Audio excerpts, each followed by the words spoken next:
And one of his first post-WWE interviews, we have recently released WWE star Paul London. How are you doing today?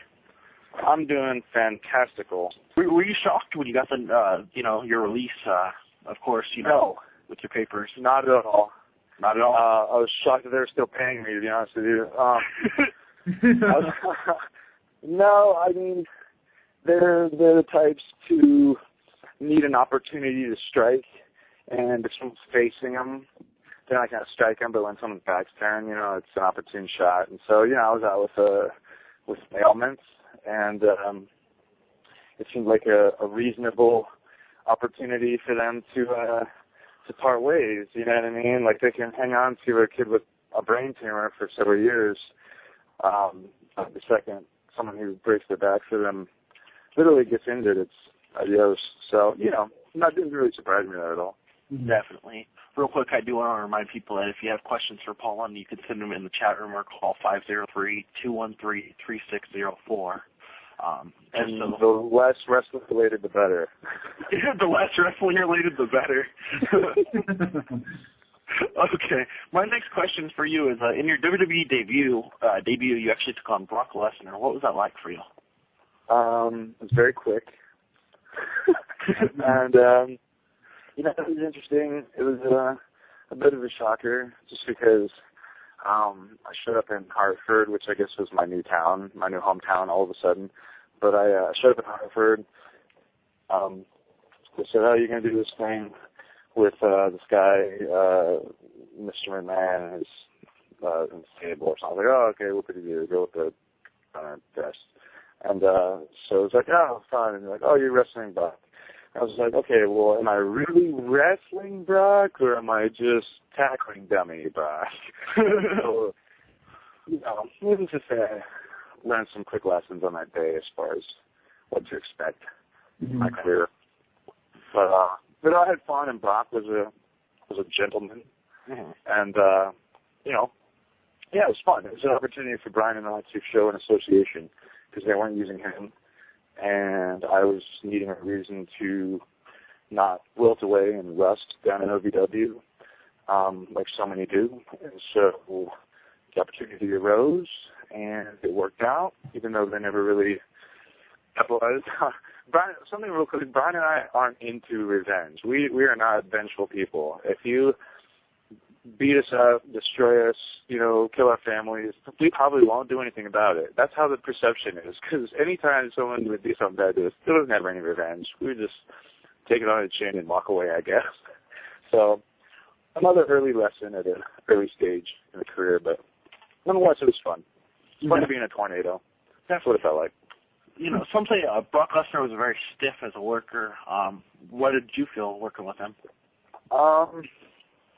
He's obviously a very massive individual.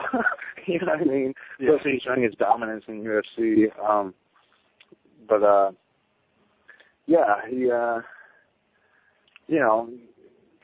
I didn't think he was necessarily stiff, like some people that drive around in limousines with cow heads on. But I didn't think that Brock was unnecessarily stiff at all. To be honest with you. And he thanked me afterwards, and from there on out was always very kind to me in the locker room, which, he may not have been to many other people, but I think he understood that I was doing a big favor for him. Mm-hmm. And he was also doing one for me. Yeah. So, definitely. It was very cool. Oh, for sure. What are your memories of teaming with Billy Kidman and winning the tag titles? I never liked him as a person, never liked him at all. I admired his work in WCW when he was about 100 pounds lighter. And but other than that, I thought he was pretty mediocre as a worker and not really entertaining at all. And he kind of looked like what the hell is that guy's name? Scott Baio. He kind of looked like a combination of a fat Scott Baio and Ralph Macchio. Although that's an insult. That's a kind of insult in Ralph Macchio. But here's the thing with Brian, we had each other's backs. With Kidman, he was not doing anything.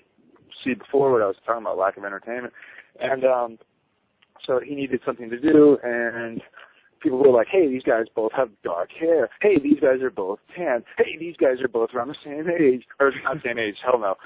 These guys are both around the same height. And hey, one's, bigger than the other. Not a good bigger either. And then, hey, they both like to go to the top row. One vastly much more often than the other one. But big surprise.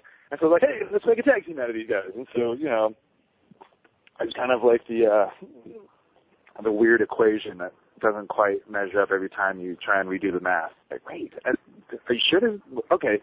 So I was hoping to learn some stuff from him as a veteran, but instead he mostly just kind of threw me under the bus most of the time just to keep himself over with the boys. And I was kind of like, scoundrel.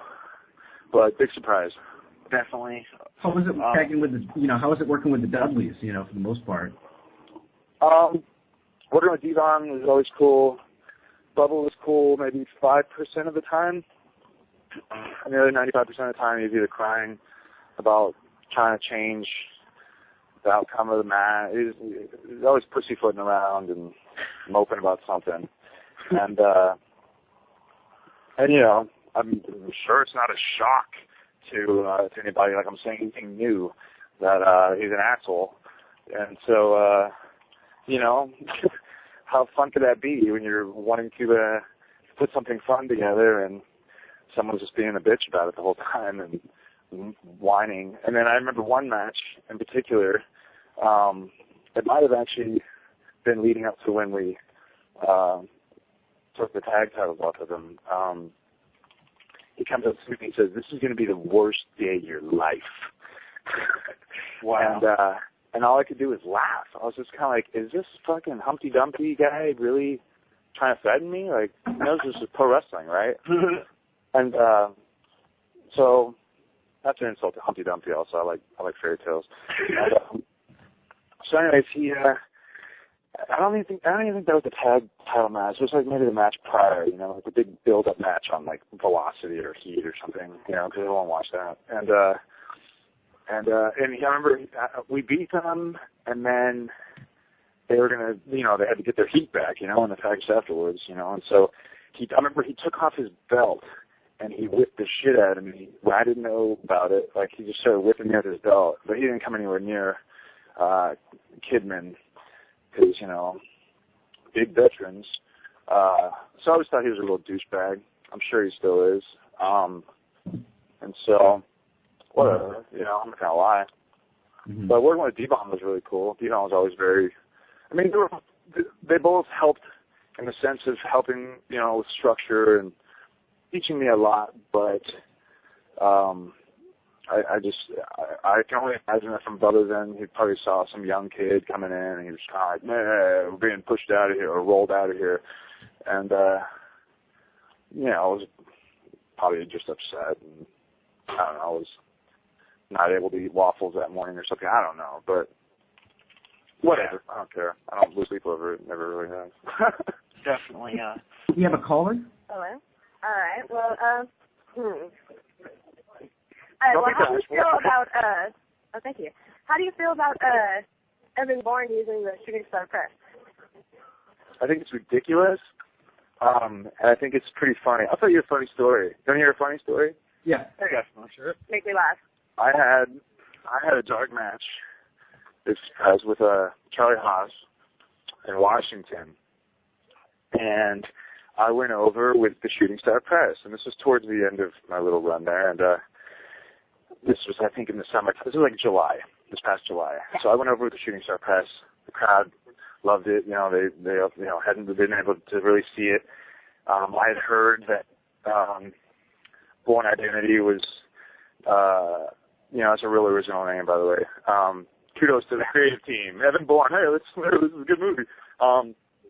And so I'd heard they started letting him do it, and I was just kind of like, that's funny, because I could have sworn I've been told it was banned. So I was like, screw it. I'm going to do it anyways. And so I went and did it. I come to the back, and the skateboard kid is sitting up there, and he goes, hey, you know Evan Bourne uses the Shooting Star, right? I said, what? Are you kidding me? Who's been here for like 5 years? Both with wet ears?